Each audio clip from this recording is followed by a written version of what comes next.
والصلاة والسلام على سيد المرسلين وعلى آله وصحبه أجمعين أما بعد.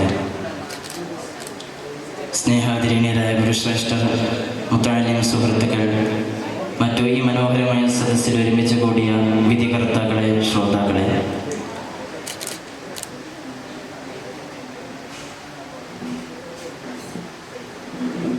ഇന്ന് ഞാൻ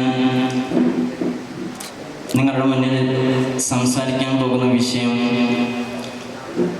യുദ്ധവും സമാധാനവും എന്ന കാലോചിതമായ ഒരു വിഷയത്തെ പറ്റിയാണ്. ഇവിടെ നാം മനസ്സിലാക്കേണ്ടത്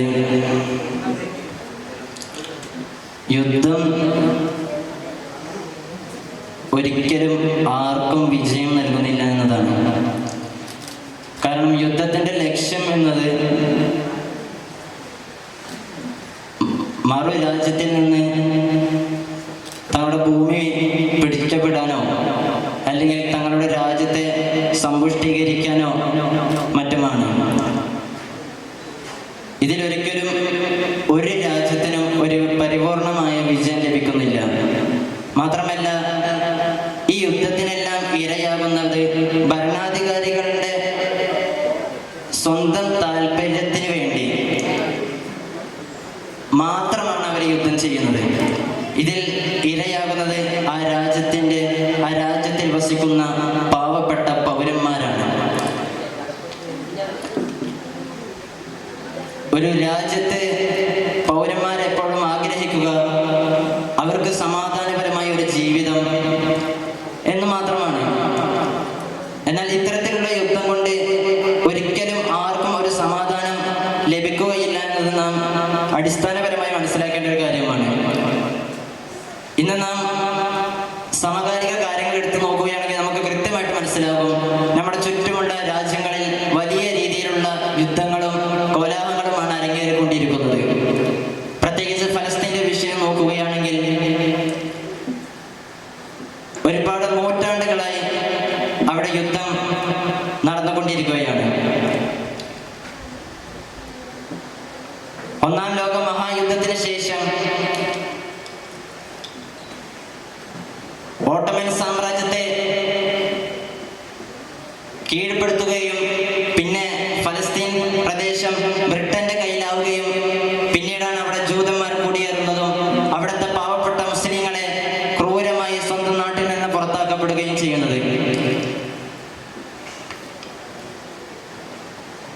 ഇപ്പോഴും അവിടെ ഒരു പൂർണ്ണമായ യുദ്ധം അവസാനം ഉണ്ടായിട്ടില്ല. ഇപ്പോൾ താൽക്കാലികമായി ഒരു വെടിനിർത്തൽ പ്രഖ്യാപിച്ചിട്ടുണ്ടെങ്കിലും അവിടുത്തെ ജനങ്ങളുടെ സഞ്ചാര സ്വാതന്ത്ര്യം പോലും അവിടുത്തെ ഭരണാധികാരികൾ തടഞ്ഞു വെച്ചിരിക്കുകയാണ്.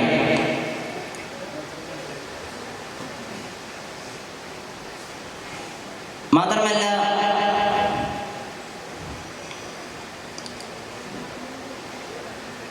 ഈ ഫലസ്തീൻ ഇസ്രായേൽ ഇത്ര രക്തരൂഷിതമായ യുദ്ധം സംഭവിക്കുമ്പോഴും ഒരു സമാധാനപരമായ ചർച്ചയ്ക്കൊടുവിൽ ഈ യുദ്ധം അവസാനിപ്പിക്കുക എന്നത് ലക്ഷ്യം വയ്ക്കാതെ അമേരിക്ക പോലത്തെ പാശ്ചാത്യ ശക്തികൾ എല്ലാ വിധത്തിലുള്ള പിന്തുണയും ഇസ്രായേലിന് നൽകിക്കൊണ്ട് ആ പാവപ്പെട്ട പിഞ്ച് കുഞ്ഞുങ്ങളെ പോലും ഒരു മനസ്സാക്ഷി പോലും ഇല്ലാതെ നശിപ്പിക്കുന്ന, കത്തിച്ച് ചാമ്പലാക്കുന്ന കാഴ്ചയാണ് നാം കണ്ടത്. നാം കണ്ടല്ലോ, ഫലസ്തീനിലെ ഒരു പിഞ്ച് കുഞ്ഞ് ഒരു വാഹനത്തിലിരിക്കുമ്പോൾ 300ഓളം പീരങ്കി ഉണ്ടകൾ തറച്ചുകൊണ്ട് ഒരു പിഞ്ച് കുഞ്ഞ് മരണപ്പെടുന്ന കാഴ്ച. ഇന്നും അതിൻ്റെ വീഡിയോകളുമെല്ലാം നമുക്ക് യൂട്യൂബിലും മറ്റും കാണാൻ കഴിയും. എത്ര വേദനാജനകമായ സംഭവമാണ് അതെല്ലാം. ഒരിക്കലും യുദ്ധം ഒരു സമാധാനത്തിന് നൽകുന്നില്ല. അധിനിവേശക്കാർ ശ്രദ്ധിക്കേണ്ടത് കാലം സത്യസന്ധമായി ഒരിക്കൽ നീതി പുലർത്തുക തന്നെ ചെയ്യും. ഇത്തരത്തിലുള്ള അതിക്രമങ്ങൾ ചെയ്യുന്നവർക്ക് കാലം കൃത്യമായി ചോദ്യം ചെയ്യപ്പെടുകയും അതിനുള്ള തക്ക ശിക്ഷ അവർക്ക് ലഭിക്കുക തന്നെ ചെയ്യുമെന്ന് നാം മനസ്സിലാക്കണം. അല്ലാഹു സുബ്ഹാനഹു വ തആല യുദ്ധമൊന്നുമില്ലാത്ത സമാധാനപരമായ ഒരു കാഴ്ച നമ്മുടെ ചുറ്റും നൽകുമാറാകട്ടെ. ആമീൻ എന്ന് ആത്മാർത്ഥമായി ദുആ ചെയ്തുകൊണ്ട് എൻ്റെ വാക്കുകൾ അവസാനിപ്പിക്കുകയാണ്.